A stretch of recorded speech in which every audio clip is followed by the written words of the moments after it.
ആ പ്രമുഖ നടൻ വേറെ ആരും അല്ലാതെ ഞാനാണ്. സ്വപ്നങ്ങളുടെ കൂടെ നിന്ന ഒരു പ്രൊഡ്യൂസറാണ്. കാരണം ഇത് ഷാരിസ് പറഞ്ഞ കാര്യമാണ്. കാരണം ലിസ്റ്റിനില്ലെങ്കിൽ ഈ സിനിമയില്ല.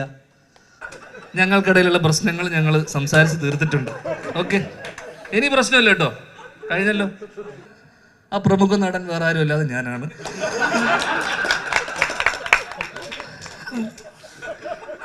ഞങ്ങൾക്കിടയിലുള്ള പ്രശ്നങ്ങൾ ഞങ്ങൾ സംസാരിച്ച് തീർത്തിട്ടുണ്ട്. ഓക്കെ, ഇനി പ്രശ്നമില്ല കേട്ടോ, കഴിഞ്ഞല്ലോ. വേറെ ആരുമില്ല.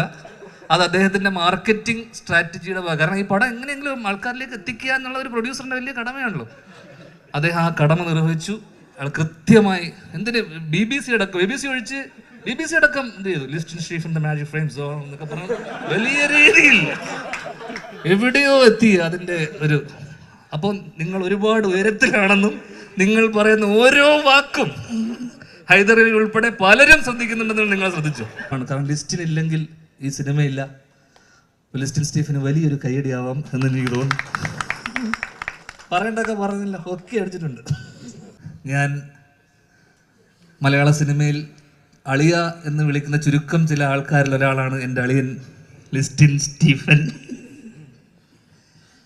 ഈ പടത്തിൻ്റെ പ്രമോഷന് ഉണ്ടോ, അല്ലെങ്കിൽ ബിന്ദുവിനോട് ചോദിച്ചു ഈ പടത്തിൻ്റെ പ്രമോഷൻ ഒന്നും പരിപാടിയൊന്നുമില്ല. ഇല്ല. അപ്പം ദിലീപ് ഏട്ടൻ പറഞ്ഞു പ്രമോഷനൊന്നും വേണ്ട, ഇൻ്റർവ്യൂ ഒന്നും കൊടുക്കണ്ട, സിനിമ നേരെ തിയേറ്ററിൽ കണ്ടാൽ മതി എന്നൊക്കെ അങ്ങനെ എന്നോട് പറഞ്ഞേ.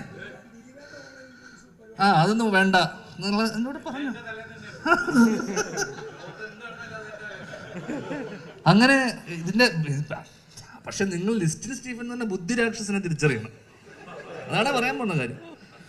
കാരണം പ്രമോഷൻ ഇല്ലാതെ ഇന്നത്തെ കാലത്ത് എങ്ങനെ ഒരു സിനിമ ആൾക്കാരിലേക്ക്, ദിലീപേട്ടൻ്റെ സിനിമയ്ക്ക് അതിൻ്റെ ആവശ്യമില്ലെങ്കിൽ പോലും ഇന്ന് വലിയ വലിയ സിനിമകൾ പോലും ഇവിടെ തെലുങ്കുന്നൊക്കെ പ്രഭാസും നാനിയൊക്കെ ഇവിടെ വന്ന് പടം പ്രൊമോട്ട് ചെയ്യാണ്. അപ്പോൾ ആൾക്കാരിലേക്ക് എത്താൻ ഈ സിനിമ പ്രൊമോട്ട് ചെയ്യാൻ ദിലീപേട്ടൻ ഈ പ്രീ റിലീസ് അല്ലെങ്കിൽ ഇൻ്റർവ്യൂസ് ഒക്കെ വേണ്ടെന്ന് പറഞ്ഞപ്പോൾ ലിസ്റ്റിൻ എന്ന് പറയുന്ന ബുദ്ധിരാക്ഷൻ തീരുമാനിച്ചു ഇതിനെ മാർക്കറ്റ് ചെയ്യണം, ഇതിനെങ്ങനെ ഇതിനെ റീച്ച് വരുത്തും,